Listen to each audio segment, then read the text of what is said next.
What's going on, guys, and welcome to today's video. And today we're going to be keeping our brand new 392 6.4 liter SRT powered Wrangler engine or intake and valves a little bit cleaner, since I'm hopefully actually going to be hanging on to this one for quite some time. So like I've done with quite a few vehicles, I reached out to JlUR OSC and said, hey guys, got a 392 here. What options do I have? And again, if you haven't ever been on their website, click the link down in the description. They've got about anything for about everything. And I don't know, I'm always very impressed with their quality. The fit and finish, it just looks very OEM plus when they're underneath the hood. In some cases, like the 3.6 liter, the factory ends are factory quick connect, evap style hose clamps, or evap style quick connect,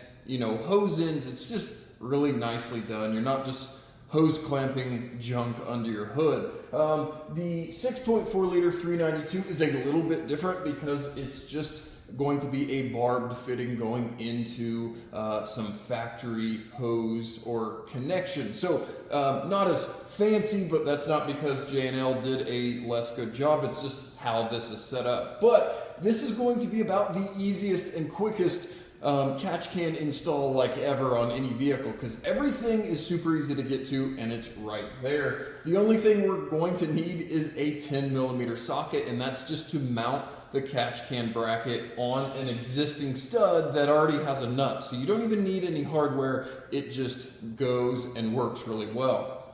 Now, if you didn't already know the point of an oil catch can, modern vehicles have a lot of oil vapor and water vapor, for that matter, that goes through the PCV valve system. And the PCV valve system is the positive crankcase ventilation system that moves from the crankcase or the lower end of the engine and gets recirculated into the intake system. Now, unfortunately, a byproduct of that is a lot of oil vapor, a lot of water vapor when the temperature is really cold outside, that unfortunately gets moved into the intake manifold of your vehicle and then unfortunately gets deposited onto your intake valves and into the cylinders of the engine. Over time, your intake valves can get absolutely caked up with carbon deposits from this. So the oil catch can's whole point in life is to prevent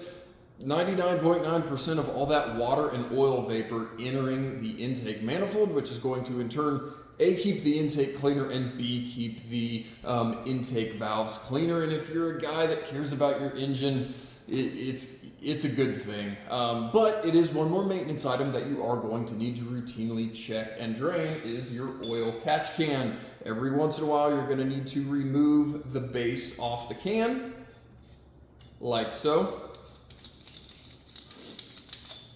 Drain the catch can and then obviously put it back together before you fire it back up. Now, depending on the vehicle, you could do this every oil change. If it's makes a whole bunch of oil vapor, you might have to do it more often. It just varies depending on application. So keep that in mind. It's something else you're going to need to check, but it's kind of a beneficial thing to be checking and draining. So let's show you quickly here on the 6.4 liter 392 Wrangler the install, and then we'll throw it on and it will be quick and easy. So guys, here is our PCV hose. Here is our PCV valve on the 6.4 liter Hemi, or 5.7 for that matter. It's in the same location. It is right on top of the intake manifold. So our oil catch can is basically going in place of this factory nylon hose.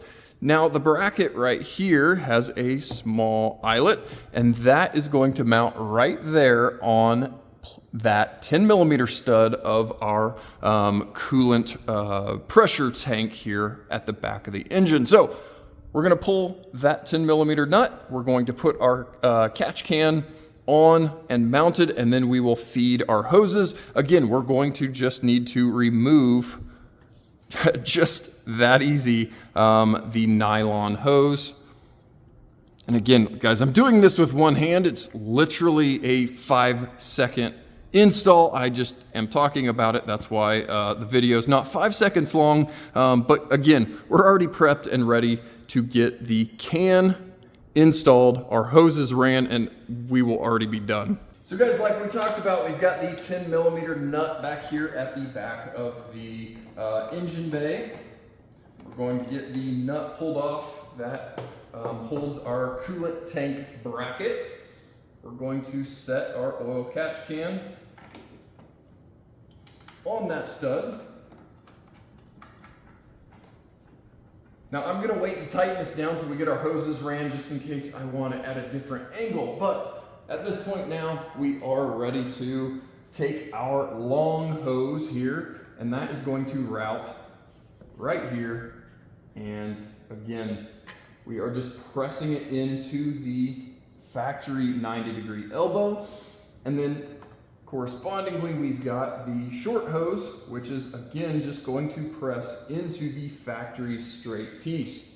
And now that we've got our hoses ran, we can go ahead and tighten down the nut.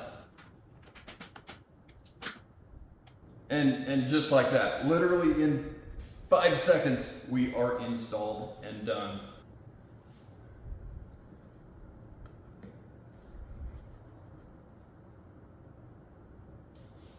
And now guys, like we said, even up here at the very back of the engine bay, you're very easily able to get your hand underneath the catch can, get this thing unscrewed. You could dump it out and then obviously go back together with it. So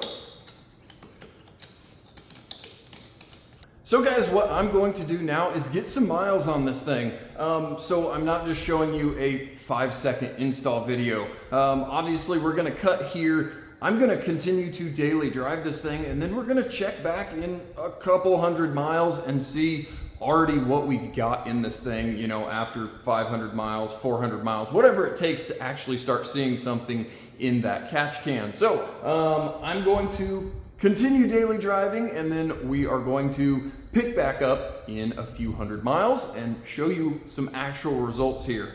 All right guys, so we are now back in the garage, and like I had just said, I assumed this was going to be 500 miles, 1,000 miles before we'd actually get enough oil vapor to actually see some results here. But we are like 130 miles since we installed this thing, and I happened to take a look at it, and yeah, we've already got oil in the catch can. So let me get this pulled off so we can at least see what we've got in 130 miles. All right guys, so yes, that is not very much oil, but still, the fact that we already have the bottom corner of that catch can full of oil, you can see it just kind of sloshing around down there. Yeah, that's a decent amount already now in, like I said, 130 miles. There you guys can kind of see a little bit better with that light down there. But yeah, like I said, that's 130 miles of driving, just daily driving, and we've already got that much oil down here in the bottom. So guys, like I said, not that that is some huge amount of oil, but the fact that we already have that much oil in 130 miles says a lot. Now, is it because the JlUR catch cans are really good quality and catch more than just some cheap, cheesy $40 one on eBay?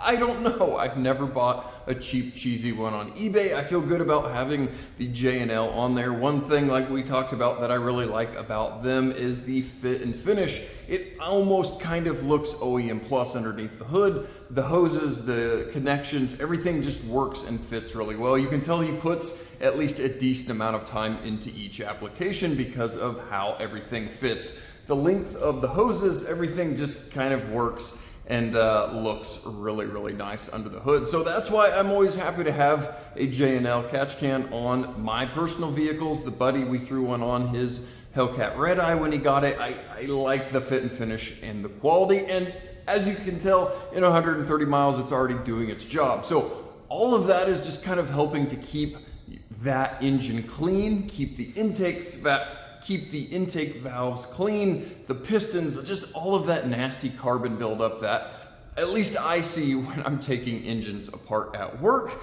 You're trying to keep a lot of that out of your engine. So if you are interested in seeing if J&L has a catch can for your application, check out the link down in the description, JlOSC.com. Like I said, there'll be a link down in the description. You can click on that, put your year, make, and model, and see what options he's got for you. But yeah, I guess that wraps up today's video, and we're hopefully gonna keep this Hemi powered Wrangler a little bit cleaner, a little bit longer, because I plan on having this thing for quite some time. So we've at least got a clean engine now when we're out off-roading and daily driving this thing. So guys, thanks for coming out into the garage with me today and working under the hood for the first time on this thing. And guys, until next time, thank you so much for watching, and we'll catch you guys next time.